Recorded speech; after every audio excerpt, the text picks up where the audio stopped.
நம்பிக்கை விருது என்பது அந்த விருதை மக்களுடைய நம்பிக்கையாக இருக்கக்கூடியவருடைய கையிலே பெறுவது என்பது மிகுந்த மகிழ்ச்சி அளிக்கிறது. என்றைக்கு சமத்துவம் என்பது சேரியும் ஊரும் ஒன்றாக்கப்படுகிறதோ அன்றைக்குத்தான் சமூகத்திலே சமத்துவம் என்பதை அரசியல் சாசனம் கூறுகிறது. அந்த அரசியல் சாசனத்தை உருவாக்கிய புரட்சியாளர் அம்பேத்கர் 2000 ஆண்டுகால கொடுமையை உணர்ந்து வழியை தாங்கி கல்வியால் முடியும் என்பதை ஆக்கி காண்பித்தார். எனக்கு அளிக்கப்பட்டிருக்கிற இந்த விருது என்னை போல நூற்றுக்கணக்கான ஆயிரக்கணக்கான இளம் வழக்கறிஞர்களுக்கான விருதாக நான் கருதுகின்றேன்.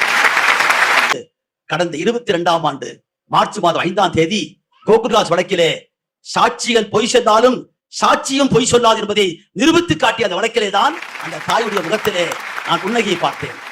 அந்த வழக்கிலே எனக்கு பின்னால் இருந்திருக்கக்கூடிய மிகப்பெரிய படை உண்டு. நான் ஒரு முகமே தவிர நானே சாதனை அல்ல. தொடர் பார்த்திபன் வழக்கறிஞர் இருக்கின்றார்.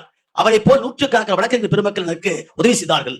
ஆகவே இந்த விருது என்பது என்னுடைய தந்தை BN பாலு, என்னுடைய தாயார் பாக்கியலட்சுமி, என்னை இந்த வழக்கறிஞர் தொழிலுக்காக அர்ப்பணித்திருக்கிற மனைவி விரோனிகா, என்னுடைய இளம் வழக்கறிஞர்கள், அத்தோடு இங்கே நின்று கொண்டிருக்கிறாரே அருமை தோழர் திருமா அவர்களை போன்றிருக்கிற அற்புதமானவர்கள் இன்றைக்கு வழிகாட்டி இருக்கிறார்கள்.